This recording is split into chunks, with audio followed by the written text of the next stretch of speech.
What's up, everybody? Matt Aguilar here from comicbook.com, and welcome to Comic Book Nation's The Pull List, where we talk about all things comics all the time. This is a special episode. It's the end of the year. Happy holidays to everyone who's listening and also tuning in.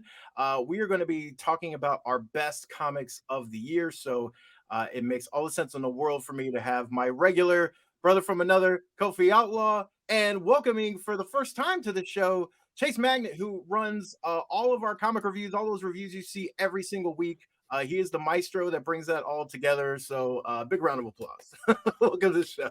Also known as He Who Remains. How are you, buddy? Thanks so much for joining. I'm really glad to be here. It's nice to have a little bit of a break and be able to hop in with you guys to talk comics this morning.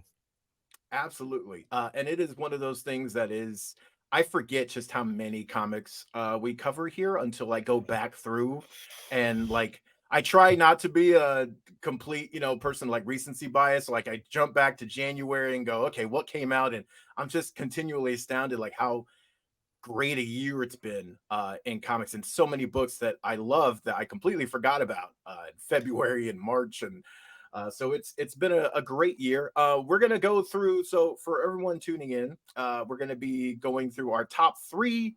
They don't have to be in any particular order. I listed mine in order, but honestly, I love all of them, and I imagine it's the same way for everybody else here. We're also going to have an honorable mention, which we'll do in a separate section afterwards, and then we will go through, as promised, for the golden issue comic book winners for kind of the big three categories.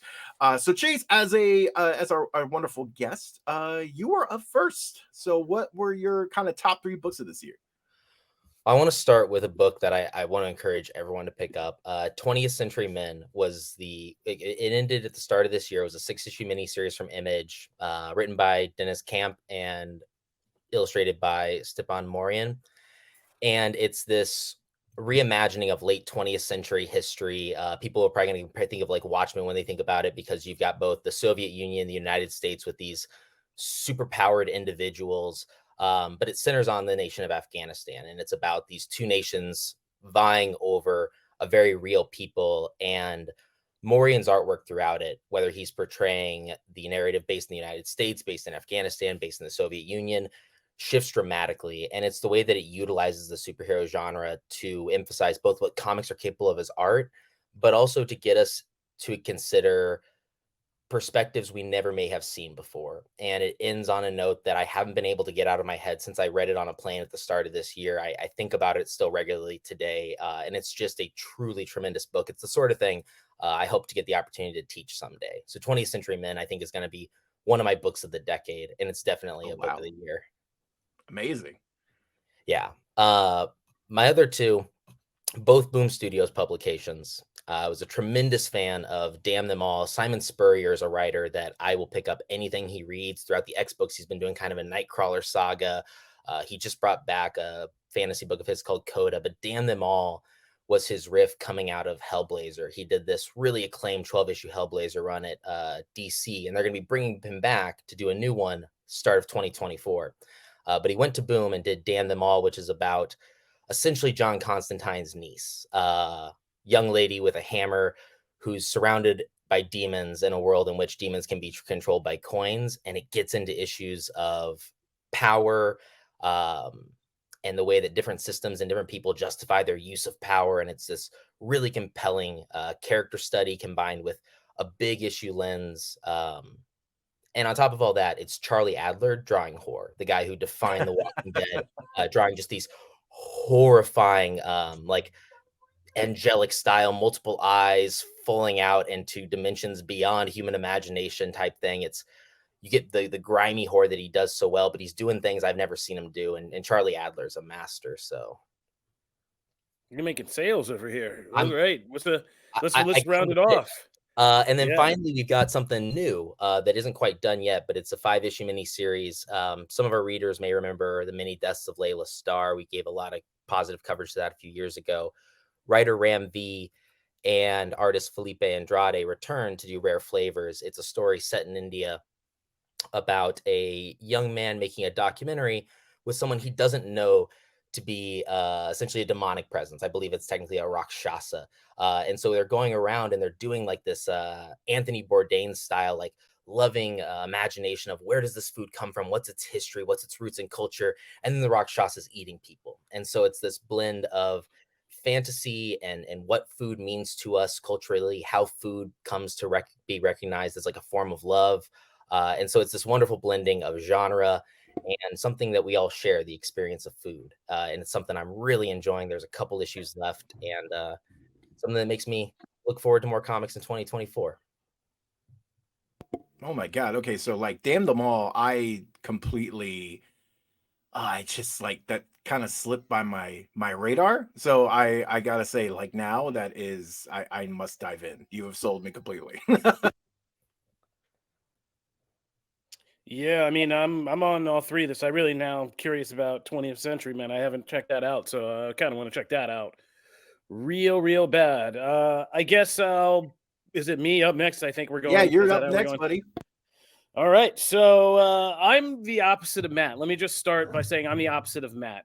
Matt thought out and went back to the beginning of the year. I forgot we were doing this for this one, and so these are my panicked things. I was like, when I start to panic, what is it I really think about when I gotta put my back against the wall and it gets squirrely, and I'm just trying to remember everything that happened this year. And so these are my picks from my place of panic that I can tell you I'm thinking about. So the first one is Superman. Joshua Williamson and Jamal Campbell. We got the benefit of getting to talk to them before this book relaunched, but we've all been kind of circling this question. I've been doing this now for like 16 years. And in that entire time, there's been this ongoing debate like, what do we do about Superman? Who should Superman be? What is a modern Superman all about? Like Superman, what do we do? It never fits. All these things have been tried. You know, I've been around since the 90s when we were standing outside the comic shop for the death of Superman, the long-haired Superman made of lasers. You know, there's been all this stuff. Joshua Williamson and Jamal Campbell, kind of with their new Superman series, just have taken it back to the roots. They came onto this show. Go back and watch that interview. I'm telling you, we break good stuff and people just sleep on it until it like becomes a major thing. But go back and listen to that interview now. And they were just talking about their love of growing up and seeing Superman the animated series and wanting to kind of capture that and put it in a book. And there's a lot of these things that people do nowadays with these kind of like attempts at retro stuff, like, you know, making a Batman 89 comic or, you know, continuing this cartoon series in the comic. But this is a new take on Superman that feels very classic and new at the same time. Jamal Campbell's already kind of redefined, like made a whole new iconography. This cover you're looking at in our image, that is like the new wallpaper image for everybody to cut up for Superman. The artwork in that book is incredible when it's Campbell and all the artists who are working on it. But Campbell's art in particular is just incredible, and just it just makes you feel like this is Superman, and it captures the character in a new modern circumstance. The things that are happening in this book are interesting. Metropolis is actually a place. It has like a history. It's as interesting as Gotham. There's secrets in there. There's intrigue. Lex Luthor and Superman are doing something new and interesting. Superman has new resources. So there are these new things, but still, it's still about this character who is just inherently noble and good, no matter the circumstance, and how that kind of affects others. And even Jimmy Olsen has gotten some shine and some boot and some nice loving in this book. It has just been incredible to see what it's like to just be made to feel like a kid again and get back to the roots of just kind of loving Superman in that pure way. And I still think it's being slept on in a way, because I don't think people are looking at this and being like, oh, yeah, now we're back. Like, it isn't that hard to do Superman. It just takes people with the right creative passion and love of the character and the love of the fun of the character, which they convey in this book. So I recommend that so highly. Superman, great book. The other one is the Immortal X-Men. And yeah, this I had to pick. I've been a big fan of the Krakoa era of X-Men. But Kieran Gillen and like the team behind this book has tackled some of the most X-Men type things you can tackle, right? Like fate, time travel, cause and effect, all this stuff. even when it like freaked out and went to other things like the Sins of Sinister Universe and all that. Like when these books have morphed and this creative team has been behind them, they've managed some of the biggest kind of balls to juggle in the air and made X-Men into this interesting sci-fi kind of weird adventure that feels like it has stakes and epicness to it. Like X-Men feels less campy and more epic. Like I could see Immortal X-Men as like an HBO series. You know what I mean? Like there's enough to these, and there's deep writing in this, and each book breaks down. Like I think one of my favorite X-Men stories of the year is just the story of what happened when they revealed like the 4 Sinister clones and like how that all happened in Nathaniel Essex. And it's just like a bottle story about this character that's been done to death. But again, people making this old stuff into new stuff, I'm really digging. And yeah, it's kind of a hard one because it's not something I can recommend to new readers and be like, jump on in, splash on in. You're going to get everything out of this. But if you've been reading all of this Krakoa era stuff, there are some clear top dogs and who's risen to the top creatively. And this is definitely one of them and one of my favorite X-Men book in years. And same goes, I'll keep it brief because I just looked and I didn't realize me and Matt were so in sync in some of this. But my last one, I'll keep brief with because, you know, you got to be careful of recency bias. But Tom King's Wonder Woman was a big deal. There was a lot of people who were up in the air about this one when it came out.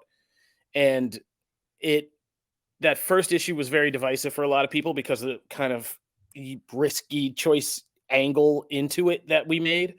But ever since then, issues 2, 3, and I think we just did 4 have been so well done that I don't want to call it early, but I have a feeling that in the end, this could be up there with Superwoman, Woman of Tomorrow as like, you know, Tom King's depiction of these iconic DC female characters and just what makes them so powerful and so unique and just so awesome. And the way this book and the artist, I'm just like blanking on the artist right now because I'm not as well known as Matt and I'll let him cook, but the way it depicts her dimensions, the size of things like the invisible jet comparatively to like men around her, and like that whole dynamic adds an extra layer I've never considered.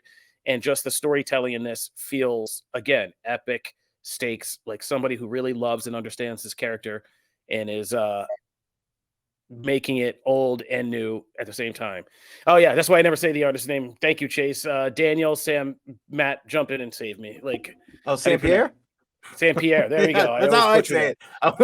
That's how I always all right. So I mean, we're just getting into it, but I mean, already there's things that I feel happening with the Wonder Woman mythos and character that I feel like are going to stick around for a long time after this. So those are my 3 books. I'm sorry. I know I'm letting down the indie crowd, and I'm so sorry for letting you guys down, but I did. But we can't talk forever. But these were my panic picks, but we can't talk forever. But throw it to you, Matt. No, they're all great. It's funny. Me and Kofi, I actually I thought even before I wrote them down, I was like, we're probably going to be a little simpatico on some of this stuff, and it's very true. And honestly, I'll start with Superman. Look, Kofi already said it so well, and I agree with all of those points.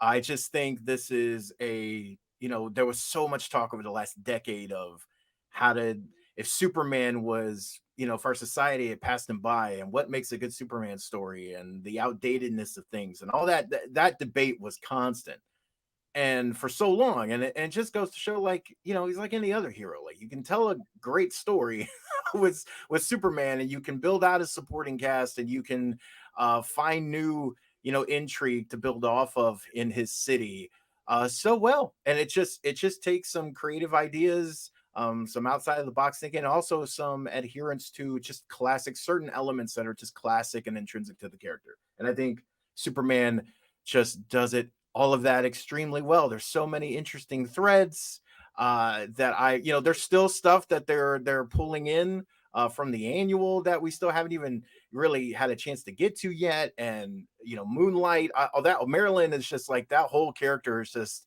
I cannot wait to find out more about that character and all the Perry stuff and Lex's history. There's just so many different things that they're doing in that book, in addition to just building a great Superman. And I will say Jamal Campbell's artwork, like Far Sector, is one of my favorite books. Will pretty much always be that, and it's just a modern classic in my opinion.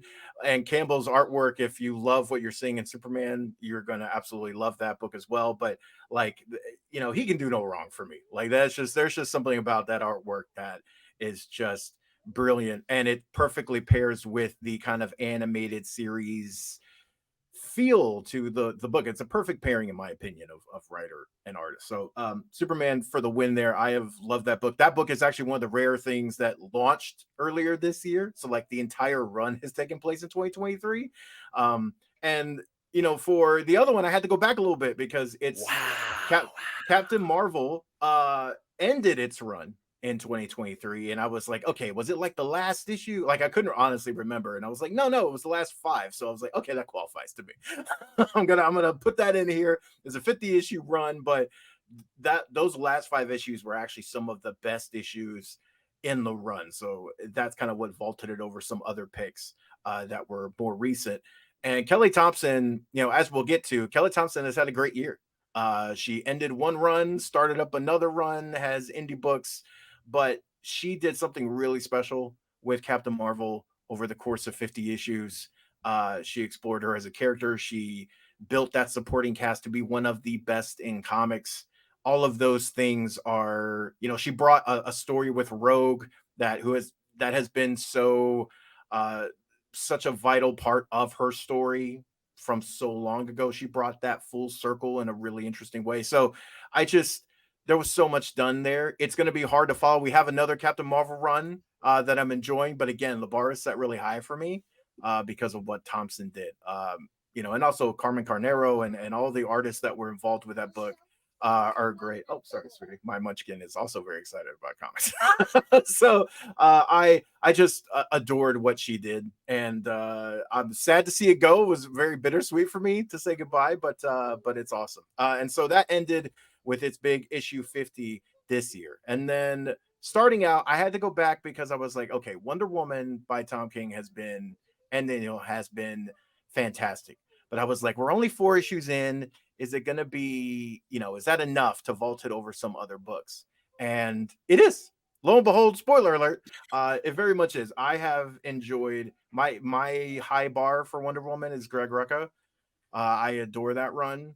And there have been some great Wonder Woman runs before that and after, but that run is kind of like what sits at the top of the character for me. And in 4 issues, we're already kind of starting to enter that air. And that's impressive to me. The bottom could fall out. Obviously, we could be talking in 2024. I was like, I don't know what happened, but I don't see that happening. And as of right now, like every issue is just does something so unique and important to the character, and it's displaying the character in a way that he promised in interviews. And if you go back and watch those interviews on Comic Book Nation, like all the things he's saying about what he was aiming to do with the character have panned out so far. So and the art is just gorgeous. I can't wait to see what Yara coming into the fray does, and if we get prolonged stuff there. All the Trinity stuff is really interesting to me. So at the end of the day, I went back. I have a full list, and there are some amazing books this year, but Wonder Woman so far has managed to make such an impression that I could not include on the list. So that's my top 3 there, and then we're going to move into honorable mentions. This could have been like 6 picks, honestly. It's so long. But let's start, Chase. Let's start with your honorable mention here.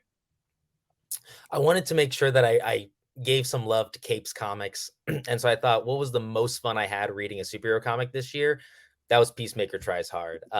This is Kyle Starks, who writes maybe the funniest comics in comics today, and Steve Pugh, who's like big, buoyant illustrations of the DC universe. All of these wild characters like Monsieur Mala. It's just a bunch of C-listers running around, engaged in shenanigans. You get the Red Bee, who's this ridiculous golden age superhero. But at the heart of it, much like James Gunn's TV show, there's this really strong line of sincerity. There's this underlying love of the underdog and of losers who want to try better.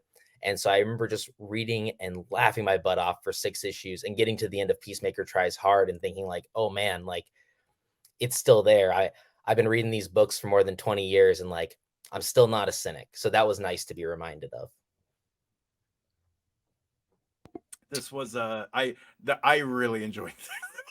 I really enjoyed this, and I saw it on the list, and I was glad someone mentioned it because it's even. I mean, geez, that cover says it all. But even it's great, great props. Kofi.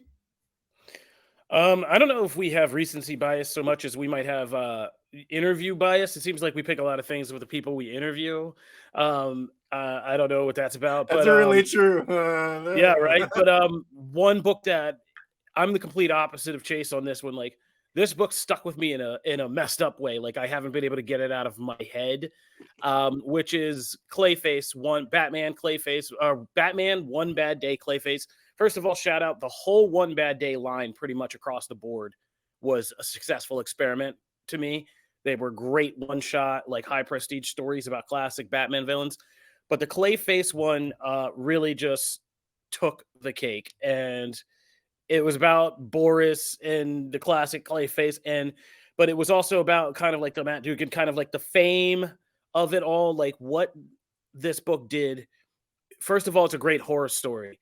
Second of all, it's a great kind of metaphor for like the obsession of fame, and especially in today's culture, kind of what lengths we go to for fame, for this imagined sense of achievement and recognition and all of this stuff, and how we can just totally lose ourselves in chasing that kind of stuff. And it's like, this Clayface is scarier than Clayface has ever had any business being.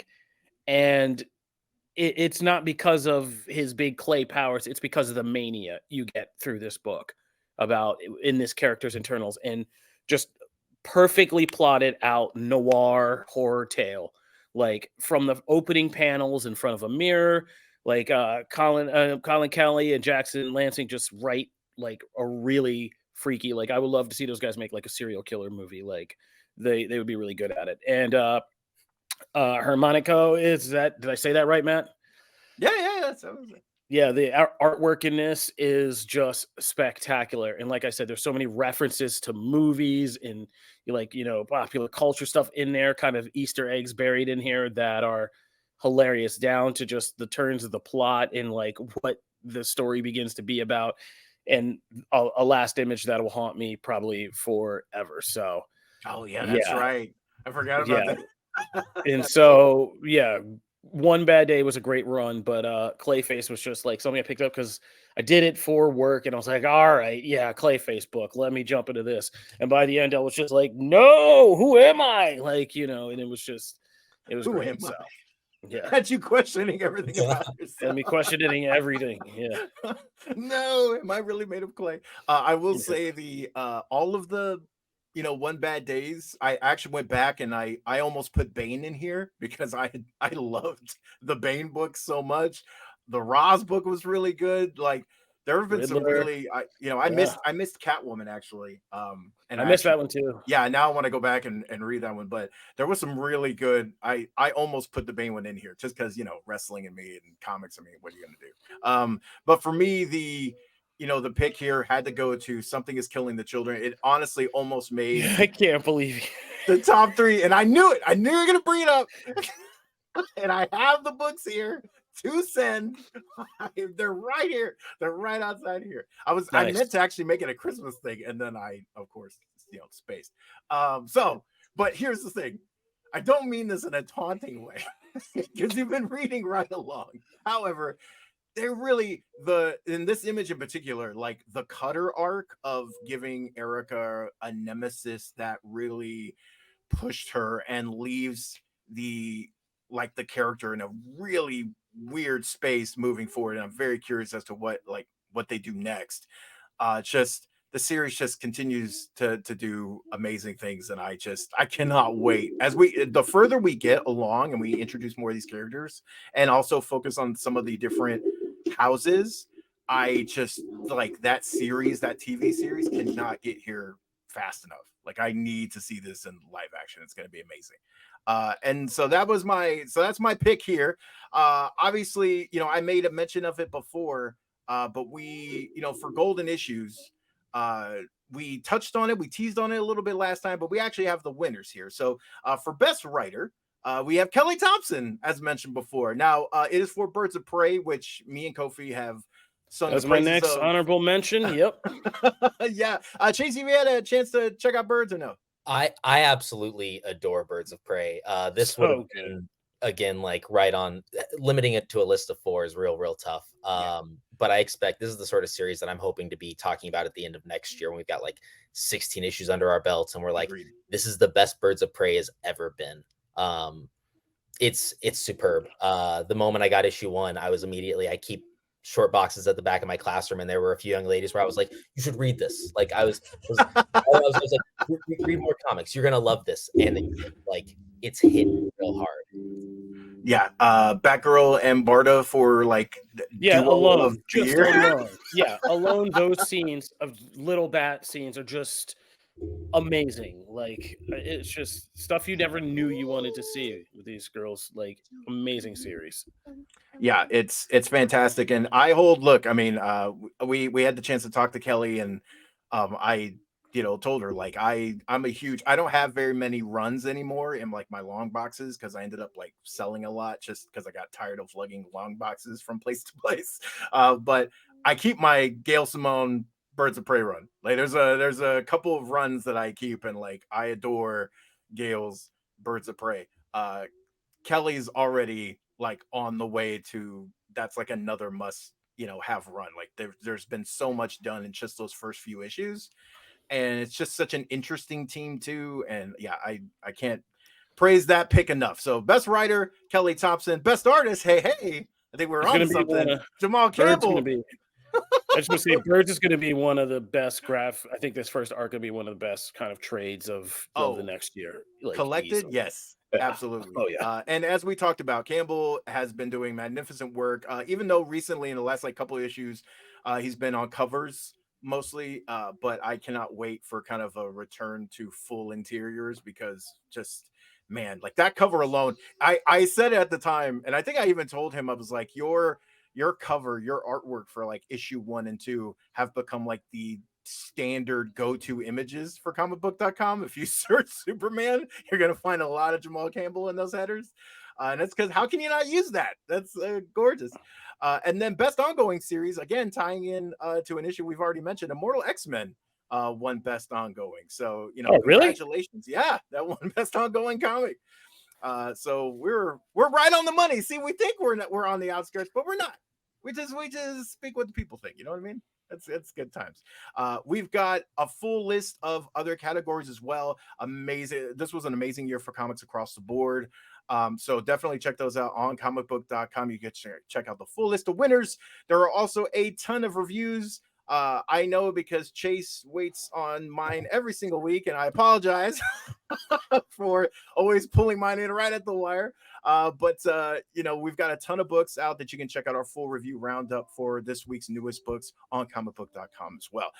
So yeah, happy holidays to everyone. This has been an amazing thing. I hope everyone's enjoying the pull list and our kind of full on discussions about comics every single week. I enjoy doing them. I know Kofi loves to talk about it. We love to get people on here who actually talk comics from the website, like Chase, like Adam, like Jamie, like Nicole. It's been awesome this year to get everyone's voices in here, and I look forward to doing more of that in 2024. Kofi, Chase, you got anything you want to send off before we head out? I always will be wondering how my picks could have been affected if I had read Something's Killing the Children, but we'll never know. Also, Transformers is so dope and would have been also my fifth, I think, pick, or fifth or sixth pick in there. So read the new Transformers run that's going on because that's super dope, awesome as well. Chase, I'll just say thank you for having me on. I had a lot of fun this morning and hope to make my way back here at some point down the line. Also, just talking through, there wasn't a single bad title. Like every time I heard it, when I heard like Superman, when I heard Immortal X-Men, I was like, these are books I love. So it's just nice here at the end of the year to be reminded that comics, as incredible as they ever were.